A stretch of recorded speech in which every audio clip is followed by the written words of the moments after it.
I just love to grow. I love to learn. And you love to copy and paste other folks' identities and ideas, okay? What is up, y'all? It's your girl, Brand New, and honey, I am back in the building. Listen. This time, honey, I am back with a Love and Marriage Huntsville extra, okay, with a little bit of Bell Collective, because we got Lateashia Scott from Love and Marriage Huntsville, and we got Lateashia Pearson. They did a crossover conversation where they got to spilling the tea, honey, about their castmates on their show. So without further ado, let's get off into it. Season, honey. Kimmy? Yes, honey. That episode, what? You guys were at, was it the nail salon? I think you guys were at the nail salon. Yeah, and she asked Mel, about the name change, right? And honestly, to be honest, like, because I know we can always be 100%, transparent with each other. That's what I love about every time we talk. But listen, had things gone that way with me and Glenn, I was trying to figure out how could I do the same thing. How could I build my legacy on my mate now? Girl, Lateashia, you need to stop playing with us. You have not left Glenn yet. You should be leaving him in the dust. You will never be like Miss Melody Cherie. Okay, you just simply don't have what it takes. Okay, I want better for you, but do you want it for yourself? Okay, so girl, the way you keep taking Glenn back, giving him all these chances, and he still ain't changed. I can't believe that you changing your last name was even a thought in your mind. Make it make sense. Glenn got a docile. Like, he really not a good person like that. I think he's so much tied to that. Like, I want to get your thoughts on that. But for me, I love Kimmy. You know that. I love Kimmy, but I'm just kind of like, being there. What I heard from the conversation is that Kimmy was more so like, as being an African American, people tend to think, oh, you're a single mom, or just give you that, that look in the school system. I guess I personally never experienced that. So I really did fully, and I wasn't too engaged in the conversation because, girl, I was like, you ain't got nothing to do with it. You were like, I can't go wrong. Let me just sit this one out. I love when you said that. You were like, let me just sit this one out. I was just on my watch and I said, yes. I was like, man, what was that? I feel like once you're done with a person or a situation, you move on. You know what I'm saying? There's no sense of holding on to anything that you're over with. That you want to move from. So, kudos to her for having that whole moment and making a big deal out of it because she was ready to move on. However, I just felt like the conversation with Kimmy had more so to do with how people look at you within the school system, which is what I gathered. But girl, who gives a damn? And Kimmy was a single mom, okay, and gave her son her last name. I want to hear more about Kimmy's baby daddy because she said they had some issues, honey. Really? I ain't got no bones in that fight. No bones. I'm gonna sit this one out too. I'm gonna be like you, Tisha. I'm gonna sit this one out too. Yeah, I'm gonna sit this one out. So, do you get a feel? And what I love, even you said like Stormy is from Mississippi, right? Mississippi is Mississippi. So when I do see Stormy on the screen, I do see Mississippi. You know what I'm saying? Okay. It's just like that real, that raw. Stormy be blunt, and it goes to way, and I'm like, oh my God, it's one of those. I know what you're saying, but I should have said that right here. You know what I'm saying? Or right now. You get real and raw? Is it raw? You said you get real and raw? Yeah, like it's real and raw. It's not real and raw. I'm not just asking when you see, because I really didn't know Stormy prior to her joining the show.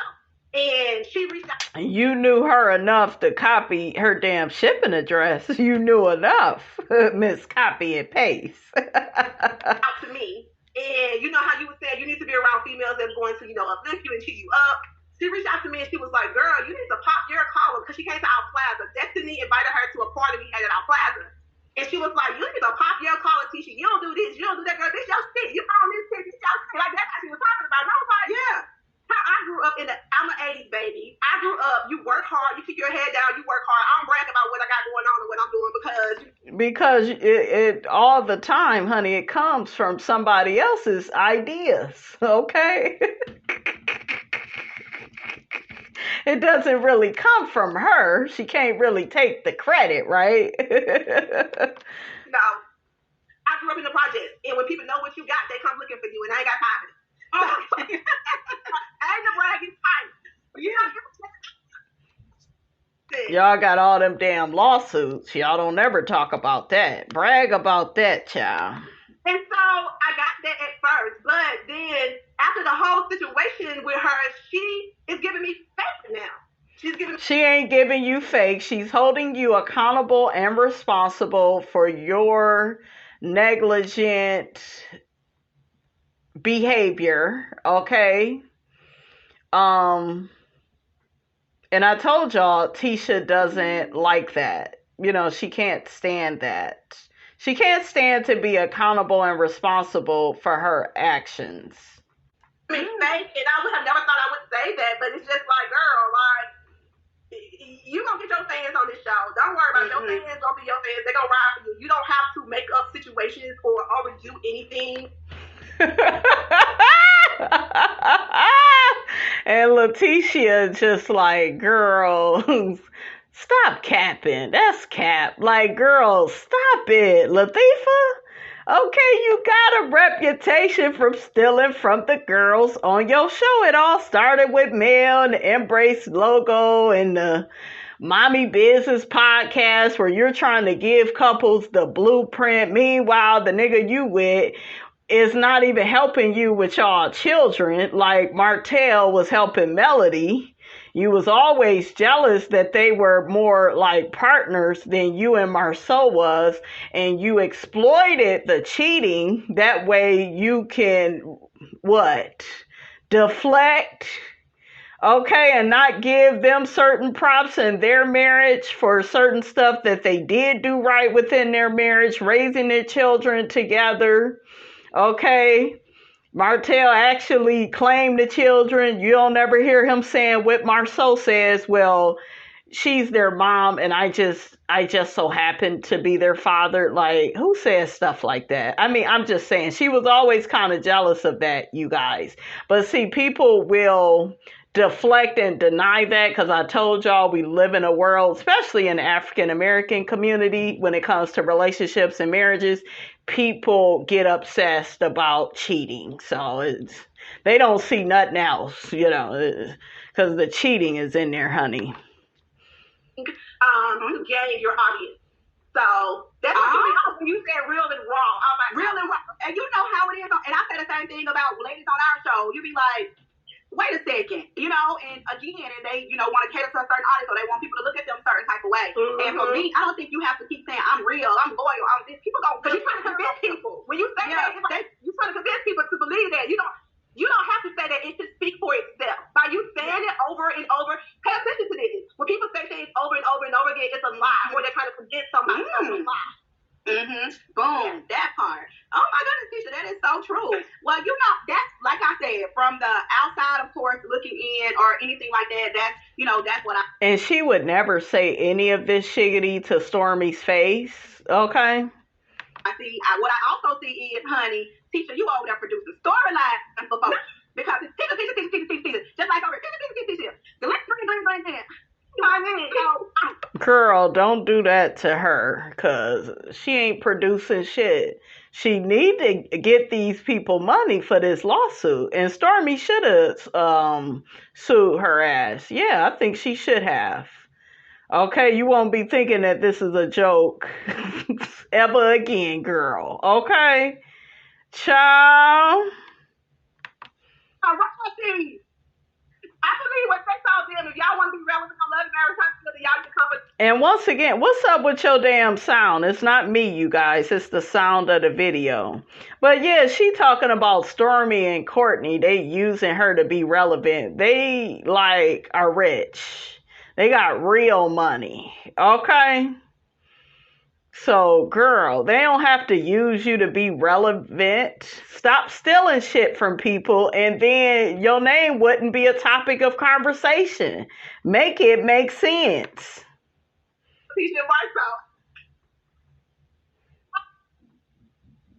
This idiot is talking so much.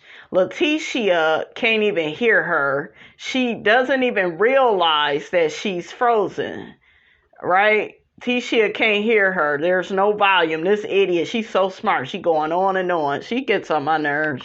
Your phone going out. I just see you moving. Your phone went out, Tisha. Your phone went out. I was just like, I feel like when the new people come on the show, people tell them, if you want to be relevant, come for Tisha and Marsau, and make sure you talk about their marriage because you have to be relevant. And that's the only way you can be relevant. Like, they keep talking about us. I'm like, we got to talk to y'all life because there's a lot of stuff going on in y'all. And y'all real life that you can be talking about. That's the real life. Oh, yeah, that you can be talking about because at the end of the day, like I put everything out from me and Glenn. Girl, I even stopped being a wife. I stopped paying like bills. I stopped doing everything. You stand down there, you handle everything. Whatever happens, happens. I stopped doing everything. I stopped showing up as a wife. You know, so everything. And you should continue that because he damn sure ain't a husband. He's not gonna change, Lateashia. I'm sick of you season after season. This man is depleting you of your energy and your resources. You trying to add him to your business to make him feel like he on your same level, child. I'm sick of it. Out there, and then you see Catherine's like, we're in love, we're this, we're blissful. I'm like, wait a second, you know? So what I've learned to teach her to do, and I just learned it. When I started to learn that my words and my response, there's oxygen in it. So now I choose who I want to suffocate and who I want to resuscitate. Okay, I like that. You need to suffocate Glenn, okay, and that marriage. Get up out of it, girl. And you need to resuscitate your damn self-esteem if there's any left. I mean, I'm just saying. Okay? Ooh, I like that. Because at the end of the day, I'm looking at it, I'm like, Tisha this. It's like people on my show to have girl, Tisha, can I be honest? Because let me be honest. I have been waiting on Marsau. Where is the mistress from season 1? Girl, we just here, but 6 years, honey. They just try to pay people to come on the show. And Lateashia, girl, she is obsessed with side chicks and mistresses. Okay? She is obsessed. He don't need a side chick or mistress. The way he treats her is bad enough. Shit. Okay? Not getting up to say a few kind words, not renewing his vows, not taking her to Africa, kicking her out of her damn office, inviting Mel to one of their damn date nights. Okay? And here go Tisha. Yeah, you know, Mel was trying to put that story out there and just cut my tail was cheating on her. And look, my cousin, the damn near beg a person to come on the show. What? So that's where, as a matter of fact, Stormy said Columbia, they went to Columbia. That's where Cliff was trying to get Glenn to go. It's like, what's so funny to me? My husband and I, at the end of the day, I'm going to trust him. I trust him.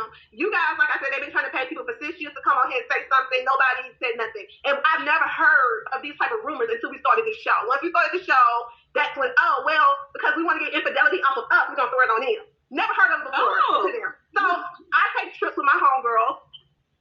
What's wrong, guys? Remember, she was down to the reunion and Kiki had to bring that story out about Marsau being inappropriate with a woman. She denied that. That was 14 years. She was willing to lie. She has been saying and alluding to the fact that Kiki may be a crackhead. Shout out to Judge Mathis, honey. Like, girl, you just be lying and you lie so much you believe it to be truth and it's not, Tisha. What? Somebody you can't trust. And I told my husband that in scene. Like, if you don't trust me, then we got bigger issues. So, girl, he on this past episode, the one before this last one, he's accusing you of what? Having an affair with another man? He said we would need a blood test. Okay, because you must have been messing around with somebody. Girl, he don't trust you. You keep saying stuff, but she wants to make it look like, well, Melody and Martell, they have the worst marriage in history because he cheated. No, your nigga be sitting up here lying on you, deflecting, doing a Jedi mind trick, turning tables on you. Now he trying to make it look like you been stepping out on him, knowing that you be windmilling for his big head self. Okay, make it make sense. Just like he was like, well, they have strippers in Colombia. I'm like, girl, they got them in Vegas too. Okay. So do you think that she was trying to insinuate with that statement that Marsau was over there in Colombia with the prostitutes? She was trying to. All of the ladies on the show keep coming saying stuff about Marsau. I'm like, damn, girl, we can't hear you. We can't hear you. You so rich, but we can't hear you, Tisha. Going out again, Tisha. It be going out. Okay. All of the ladies, every time they come on the show, they want to insinuate Marsau doing this or Marsau doing that. I'm like, what is the big problem? Everybody wants what Marsau did. Yeah. Girl, and even now, Tisha, let's go here. I hate to bring this up because I saw how you walked out. You walked out, and we talked about this a little bit. So if you're uncomfortable, please, by all means, be like, we ain't gonna talk about that. Tisha, real talk, honestly, how does that make you feel that your cousin is on the show, like blood, first cousin on the show? Going at you, like first cousin, like blood. Yeah, blood. Yeah, like how does it make you feel? Like, I mean, unexpectedly. Her dad is my uncle. My mom has 3 brothers, so her dad is one of my uncles. Like, and I love my family to death. And it is difficult. And as you can see on the show, I'm not saying much to her or about her because I don't want to start any issues in. Our daughters are best friends. Oh my God! Yeah, what? So that's the difficult part. Our daughters, they're the same age and they're best friends. Girl, don't try to bring the kids into it. You don't give a damn about them kids. Okay? You don't give a damn about yourself.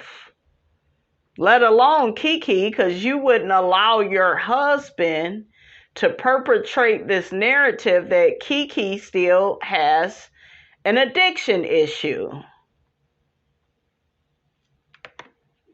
And so it is so hurtful for me to even try to go back and forth with her. I'm like, I'm just gonna, like you said, you got to determine what you're gonna give energy to and what you're not going to give energy to.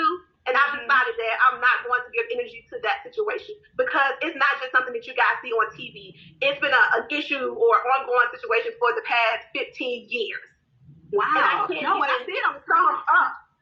I can't even sum up on the TV show of what has happened.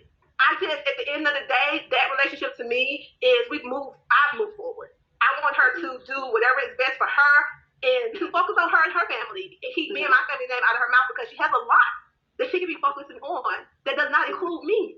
If I was to really talk, I could do some damage and I don't want to do that. So please leave it alone. You've already did damage by lying on her, by accusing her of still being addicted. She took the test. It came back clean. Okay? Came back negative, and you still out here. Oh, I'm so sure. Like, I haven't seen any proof, but I'm just so sure. She's back on it. She's back on it. Oh, I get that. And that's exactly where we are similar. Like, I could go there, really, really go there. And I'm like, but you know what? That's not even, even you guys will see it maybe later on. I don't know. But even I had the opportunity to even go there and treat someone like they treat me. But I'm like, that's not my character. If I do that, then I'm you. And I don't want to be you. I don't, that's not a goal in my life to be you. I'm who I am. So that says a lot. But girl, when I saw that come across the screen, and it was when I originally, and she probably came on before, but the first time I saw Kiki, it was at Melody's party. I think it was like maybe 2 seasons ago or something like that. That was the first time. And I'm like, and again, I was Tisha. So I'm like, what? You know what I mean? Yeah, but I did bring her on before. She wanted to do. You had her in the background because you didn't want her to be a part of the cast. Okay? She has put Kiki in a pit. Y'all put your personal feelings to the side about Kiki and the whole AL situation and really look at this thing with her and Tisha because she wants to put herself on a pedestal. Well, Kiki's jealous of me and I'm on this show and we're so successful and we're so this, and girl, she ain't jealous of you.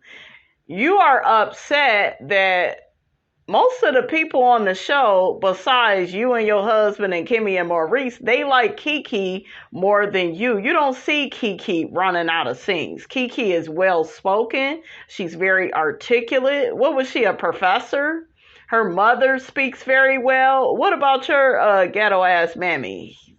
Okay, like y'all are very different from each other. And if there's jealousy, it's you. You're jealous that more people like Kiki than you. Okay? This whole thing of Kiki being a cousin, that's a deflection. And I do not like how Lateashia is playing into that.